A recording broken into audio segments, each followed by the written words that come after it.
Welcome to episode 1 of Hair Biz Radio. You are tuned in with myself, Zakiyrah, and Mikey. Hey. And today's episode is titled Starting a Hair Business 101, where we're going to give you the basics of getting started with your hair brand. And if you already have a hair brand, the basic steps on what you need to do to keep going with where you are.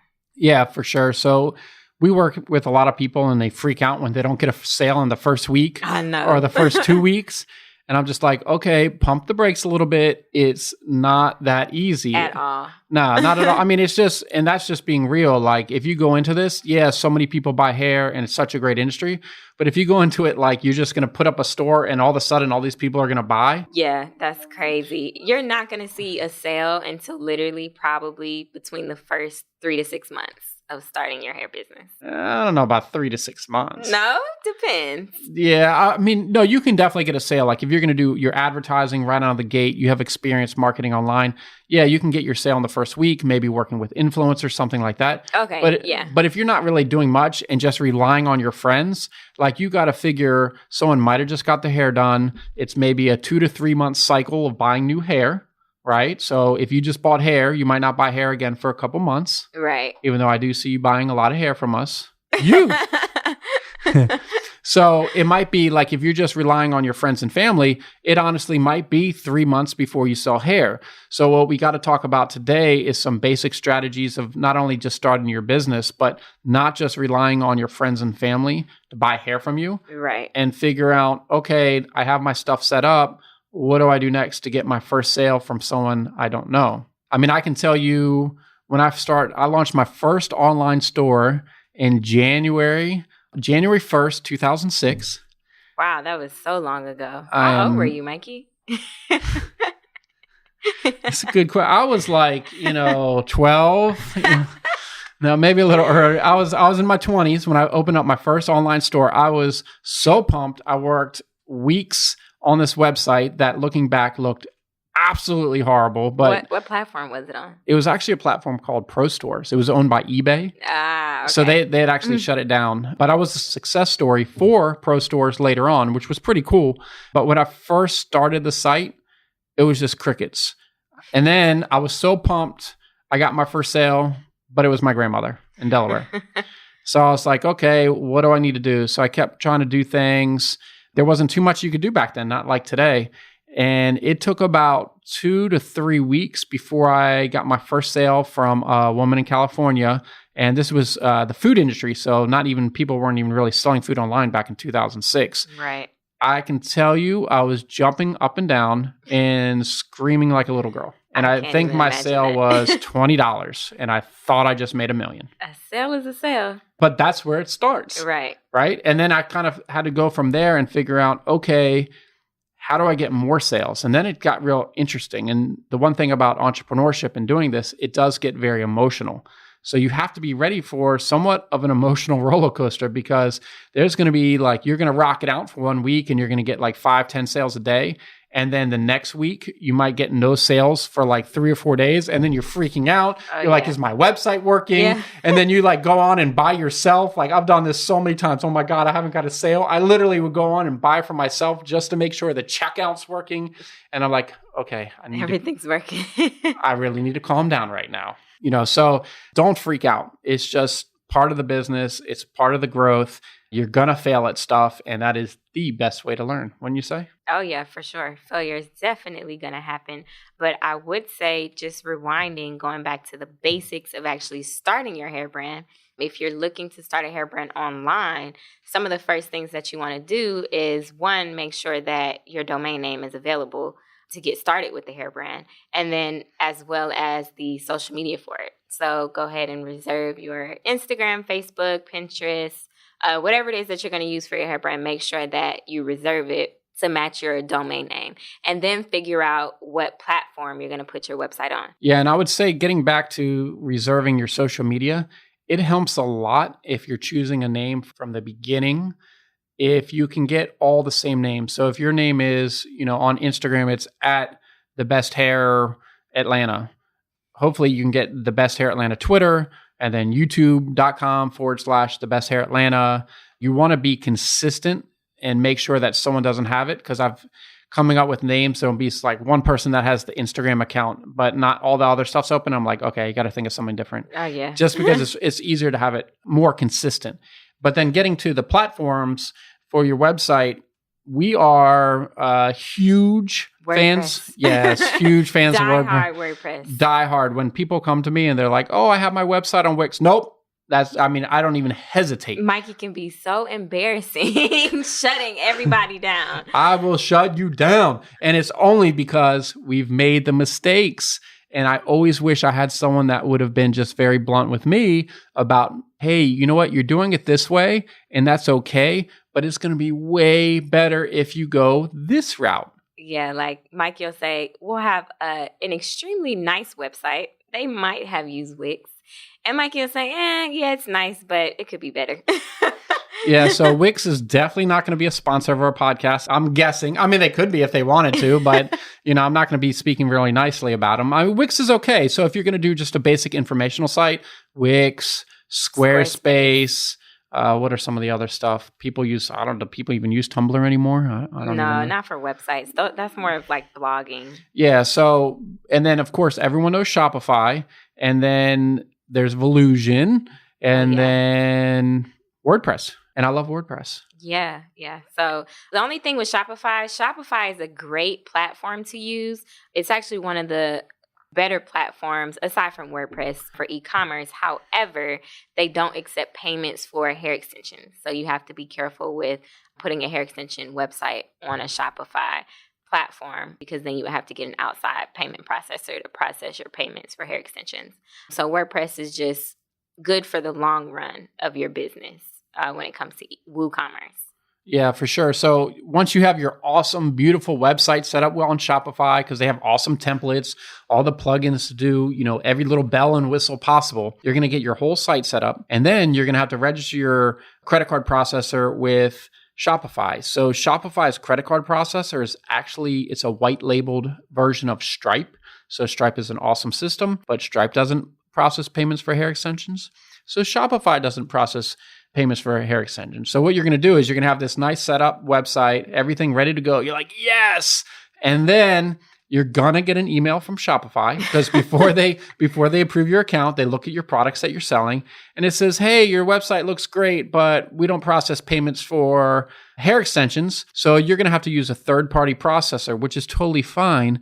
But Shopify will charge you an extra 1% fee per transaction. Now, if you're not doing many sales, okay, 1% is not going to kill you. Yeah. But if you're getting into the hair business or any business, you're not really getting into it just to get a couple sales. Those numbers add up. For sure. And that's basically taking money and throwing it down the drain. Yes. And we try to keep our clients away from throwing money down the drain. Yeah. If you're going to throw it down the drain, look, just give it to me. Yeah. Send you my P.O. box. Zakiyrah's got a charity. You can send it to the Her Foundation. Oh, yeah, definitely. Something like that. We'll put it to good use, but the payment processors have plenty of money, so you don't need to just give away free money.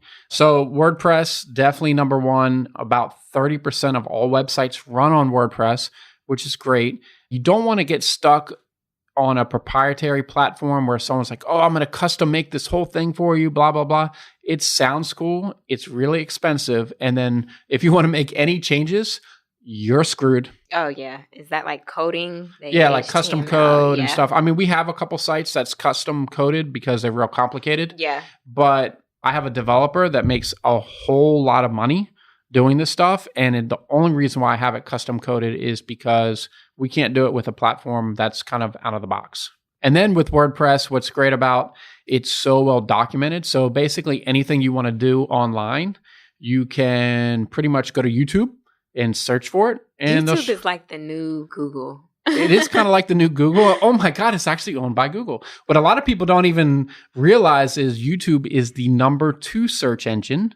Oh, wow. I didn't even know that. Next to Google. Oh, wow. So it's big, and YouTube videos and such are going to be part of your hair brand marketing strategy. For sure. For sure. What I actually meant to say was it's like the new school. Like, it is the new you school. can actually learn everything on YouTube. Not getting off the subject of starting your hair business, but Zakiyrah and I are also working on, not that we're not doing enough already, which we'll go over. We are also going to have an education platform for those that are wanting to get into the hair business. Oh, yeah. So we've been working on the content for that. So it's a place where it's real organized. There's no fluff. Because sometimes, even for me, I pay a lot of money for courses just because I need to learn something really fast and I need to learn it well. Right. And when you're searching online, don't you go through some of these articles and you're like, there's so much fluff in here. Yes. It's like you can't find what you really want. So I think it's really important to have a platform for that. And we're going to have a bunch of videos on how to run your hair business website that's on WordPress and a bunch of other stuff, but we'll get into that later. Yeah, that is actually going to be very exciting, very useful, very informational. You guys are going to love it. And we talked earlier on the intro episode, so if you haven't listened to that, go ahead and download it. We do have a Facebook group for helping people start their hair business. It's called the Start a Hair Extension Business. If you search that on Facebook and look for the groups, right now we're broke 5,000 last week. So we have over 5,000 members. This thing is growing fast, isn't it? Super fast. And Zakiyrah posted a question in there and it's just goes crazy. Yeah, I mean, it's real active group. So it's great. So I think it's another great resource that our listeners here, maybe you found out about this podcast from there. Yeah. And even it's not just Mikey and I giving tips and information. It's everybody conversing together as a group. So that's a great thing about it as well. Yeah, you'll get different opinions and aspects on things. So it's good to have that kind of stuff when starting any type of business because really a lot of it just comes down to education. Yeah. I mean, it's just if you're not informed about what's going on and how to do certain things, it's just you're going to move at a snail's pace. You're going to get frustrated. You're going to get upset and probably not make any money. Like $0. Like $0. So two things that we do when we work with our clients, and as I mentioned in the intro episode, which you need to download, hint, hint, just so you can find out more about us, we have helped launch over 1,000 hair brands over the last couple of years. That's what we really focus on. That's our niche. So we have two different platforms that we do that with. We have a wholesale side, and then we have a dropship side. Zakiyrah, why don't you tell everybody kind of about private label extensions and what that is with the wholesale side of the hair business? Okay. Before we get into that, we do also, aside from creating hair brands for people, we also create edge control brands. And we create 3D mink lash brands. So if you're not necessarily interested in starting a hair brand, we have other things that you can get into if you just want to be in the industry. So yeah, we have two different platforms that we use to do this. The first one is private label extensions. Private label extensions is our wholesale account portion of it. And that is where you're able to purchase in bulk. Now, private label extensions, we do have a lot of people who purchase off of there, but we get a lot of stylists, salon owners that want to fill their stores or their salons with hair extensions for their customers to actually come in and buy.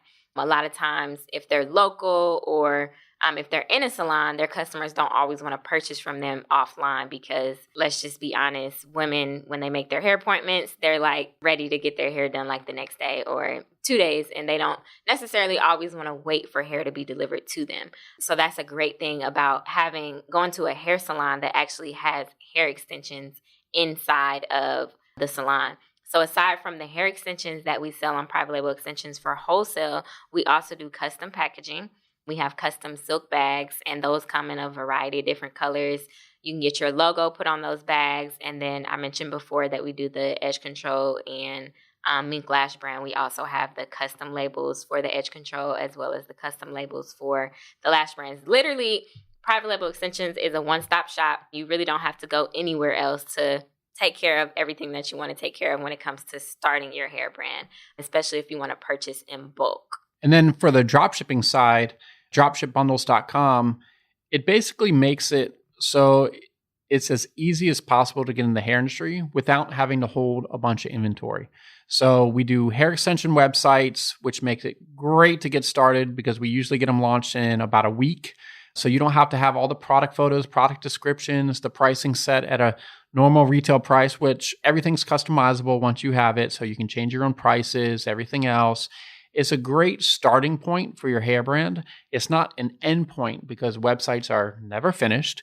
But usually as people come in and we talk to people in our showroom and people just want to be online, I encourage them to look at drop shipping because with our system, to add people onto our system, they're just really like a little blip on the radar. There's no need to recreate what we've already built. I know some people are real passionate and so excited about packing and shipping their own orders. It's really not that fun and not that exciting. And when you're out of town for a week, your mom does not want to pack your orders. Okay. I'm telling you. So going the drop shipping route is great. You don't have to buy the printers for shipping, the laser printers. You don't need the computer stuff, the software, the shipping software, everything. Because as soon as you are packing and shipping your online orders, you're going to have 3 Brazilian body waves in stock. Someone's going to want a real full wig and order 4. And then you're like, oh my God, now I have to contact the customer, blah, blah, blah. With our drop shipping system, you pretty much have unlimited access to our inventory, which is pretty ridiculous amount of hair. So we can supply thousands of orders. So you don't really have to worry about having hair because one of the biggest problems with startup costs is the cost of hair. Definitely. Yeah. Yeah. So it's, a lot of people have trouble with the websites. We take care of that. And then we have the hair. So that's kind of how we've gotten a quick jump start for our clients to get into the industry at a real low cost. We'll pack and ship the orders with their own branding. So it comes from them and it looks, they open it up. And if you have a care card or you have our silk packaging or anything else, we want to make it look as great as possible for the customer. So the customer will buy for you again. It's kind of like a team effort here. So don't try to recreate the online system if you just want to get online. If there was a better way to do an online business for hair extensions, I 100% promise you I will figure it out, or I will tweak something with our system to make it just the best way possible. And then the drop shipping has marketing images, stock photos, videos, all this stuff you can use so you can download. You have full use of it. So that helps out a lot of people out as well because not everybody has all the different products to take their own product photos, to make professional high definition videos and all this other kind of stuff. So it just makes it really easy for people to get started. But those are the kind of 2 platforms we work off of. And that's given us tons and tons of experience working with so many people and seeing the struggles. I think the biggest struggle after just getting the brand going, I would have to say it's marketing. Oh, definitely. That's one of the biggest things. Going back to the websites that you were talking about, we also have the membership. So if you already have a website and you don't necessarily want to get a website built, you can use the current website that you already have and just utilize us for drop shipping. Yeah, so perfect. So, this is a great platform. And then with the drop shipping and you're not spending your time packing and shipping orders, worrying about inventory, this, that, the other, you focus on what's really important, like I mentioned, marketing. Marketing. It's everything. That's where people get stuck at. Like those are really the most questions we get asked is, do you have any marketing tips? What can I do for marketing? How can I get people to buy? How can I make my first sale? It all comes down to marketing. Yeah. So what I always like when I sit down with people and I'll have a meeting with them and they're asking me questions about selling online, one of the most important things you need to understand is most websites really only convert 1 to 3% of their visitors. So if your website is new, it's probably on the lower end. And maybe if you have a lot of business and repeat customers, it's on the higher end of that. So let's just say it's at 1%. So for every 100 visitors that come visit your site, 99 of them are not buying from you that day. Wow. So what do you do next? Exactly. Yeah, so that's what you really have to think about. Are you capturing an email address somehow? Are you doing Facebook marketing where you have the Facebook pixel on your website so it knows that you have visited your website and then you can send marketing messages to them? Are you doing the same thing with YouTube or display ads and Instagram ads and Pinterest ads? It's not all free to really get your business going. So it's really important to think about that as how you're going to grow these lists and think of all these things as lists that you're growing. And as you have a bigger list to market to, it's a lot easier to get sales. Yeah, I think the biggest thing when it comes to marketing or just doing your hair business in general is consistency. That's like going to be the biggest thing. If you're not consistent, you can't expect to flourish in the hair industry or make sales or do anything, you have to be consistent with marketing, consistent with posting, consistent with just everything. And we really want to tackle those marketing strategies. And guess what? It's going to be in episode 2. Ooh. So yeah, consistency is huge. I get messaged. Please don't message me on my personal Facebook. If you've done it before, it's okay. But sometimes people will find me on Facebook and be like, I've got to talk to you, blah, blah, blah, blah, blah. So I'm like, okay, I'll message them back and they ask some questions and they're just like, it's just not working for me. I've tried everything. I've read all your blog posts, which if you go to Private Label Extensions, click blog and then the hair business, I'm talking countless hours I have written posts. And I'm not even a great writer, but I'm just like, I got to get this information out there somehow. Countless hours of writing of what you can do. And I'll say, okay, send me your Instagram, send me your Facebook, let me look at your website. And really, they've posted 3 times on Facebook, a couple times on Instagram. They're not consistent. You can't win that way. You have to be consistent.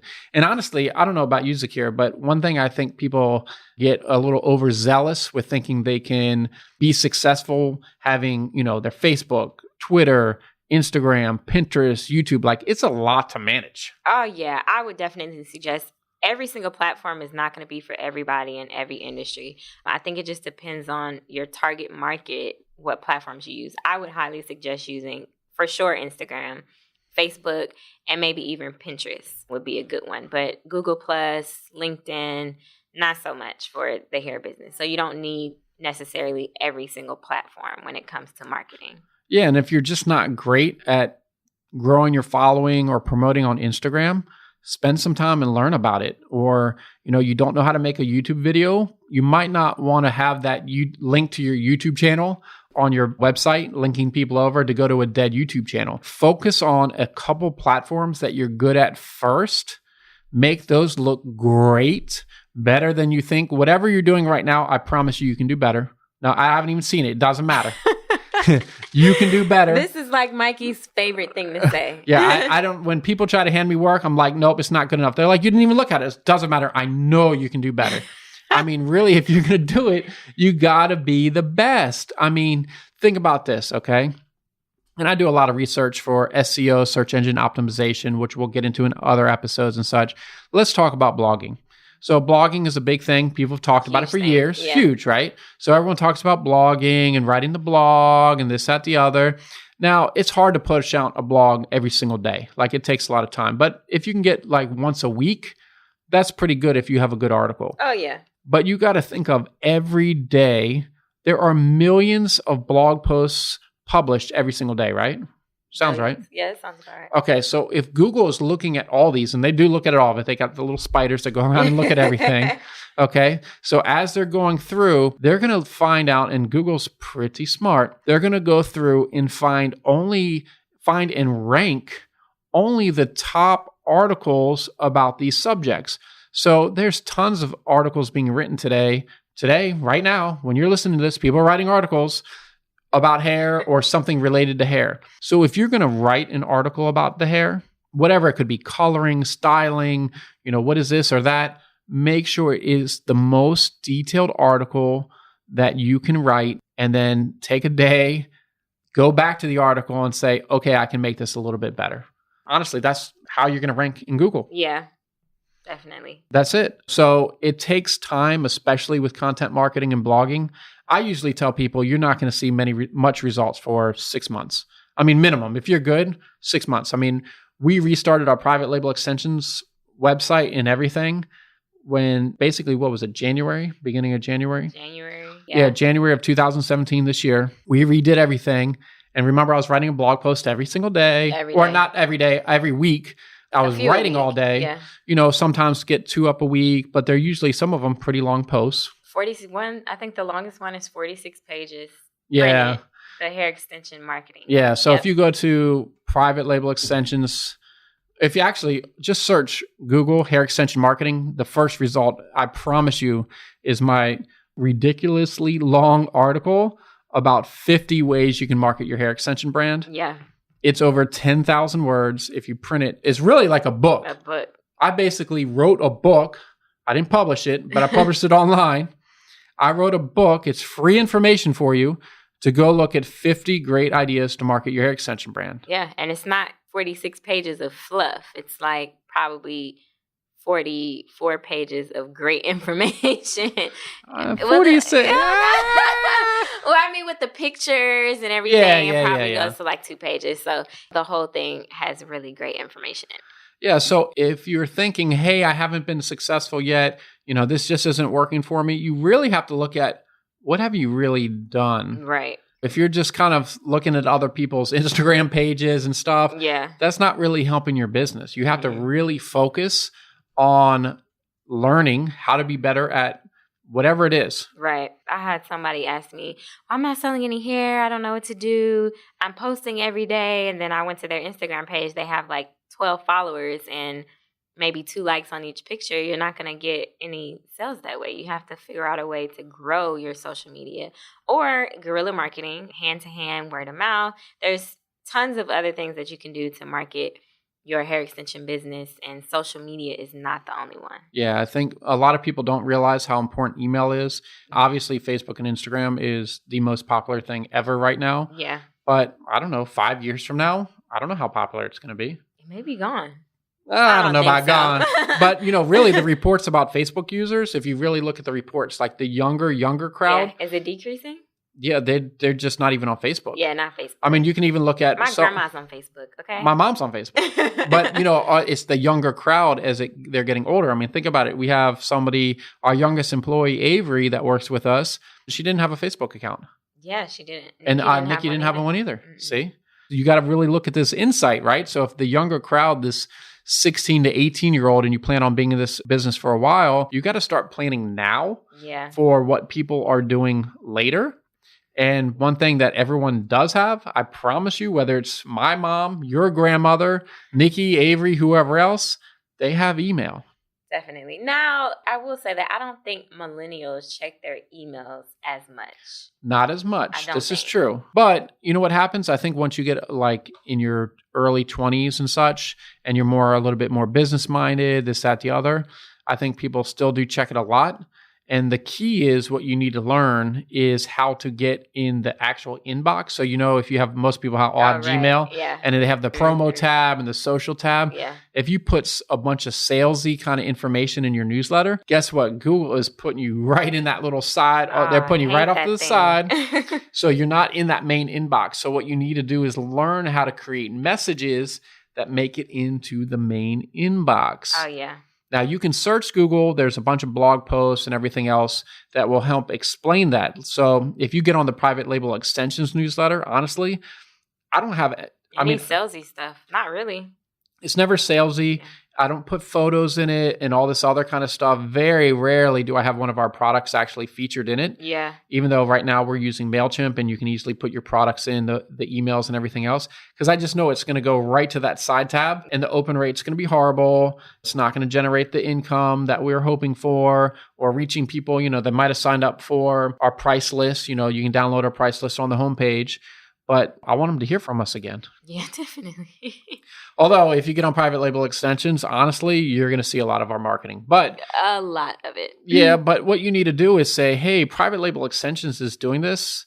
How the heck do I do it? Right. So we're going to talk about how to do it. We'll have like the online courses, how to do it and such. But it really works. There's a reason why we are growing like crazy. It's because our marketing is awesome, just being honest. And we're teaching our clients how to be awesome. So we sell a ton of hair because our clients, thousands of bundles a week because our clients are selling hair. So part of the goal of this podcast is to teach our clients how to be better at sales, because if we're giving them the information, they're going to want to work with us longer because they say, hey, private label extensions, they were here when I was selling nothing. And they helped me, and now I'm selling 1 order a day. It goes to 2 orders a day, and then you start setting your goals, and when you're at like 10 orders a day, and with the price of hair extensions, honestly, it doesn't take much to get to $100,000 a year in sales. Yeah, no, not at all. I have an article about that, actually. Yeah, you do. I love that article, how to sell $142,315 or whatever it is in hair extensions in a year. There's literally like so much information on the blog. It's crazy. So, episode 2 will be going more into depth about hair extension marketing, the best ways to market your hair extension business. We'll be talking about the different platforms, social media platforms, Facebook advertising, Instagram ads. We'll be covering email lists, just a ton of information about hair extension marketing. So make sure you tune in to episode 2 next week, and make sure you don't forget to subscribe to our Hair Biz Radio podcast. Now, Zakiyrah, I don't think they're going to get all the information about all those platforms in the next episode. Not all, but a great amount. A good amount. We'll probably pick one episode or one platform, maybe like Instagram or Facebook, and really dive deep into that. And then we can kind of go over it episode after episode, and then mix it up a little bit. But if you wanted to give us feedback about what you want to learn, you can always go into the Start a Hair Business Facebook group and let us know. Or you can send us a DM on Instagram at Private Label Extensions. Thanks for tuning into Hair Biz Radio with your hosts, Zakiyrah and Mikey. Bye.